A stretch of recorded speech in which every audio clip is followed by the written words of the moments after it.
DPRD Kota Palembang menggelar rapat dengan agenda yang pertama laporan Panja 1 yang membahas tata tertib DPRD Kota Palembang dan laporan Panja 2 yang membahas kode etik DPRD Kota Palembang, dan dilanjutkan dengan penyampaian nama-nama anggota yang duduk di alat kelengkapan DPRD Kota Palembang.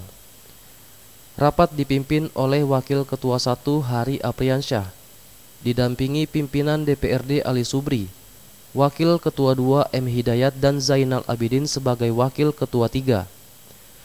Dalam rapat ini diumumkan Ketua Komisi 1 Dedi Sipirianto, Ketua Komisi 2 Ilyas Hasbullah, Ketua Komisi 3 Ruby Indiarta dan Ketua Komisi 4 Budi Mulia.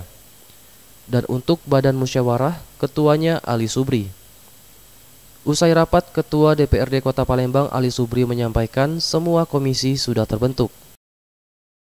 Seluruhnya sudah selesai, baik pembentukan ketua komisi-komisi, wakil ketua dan sekretaris, itu sudah terbentuk 1 sampai 4. Badan sudah terbentuk. Jadi sesuai dari wakil Pak Ketua tadi mengacu kepada PP 12. Mengalir artinya. Tim Liputan Sriwijaya TV.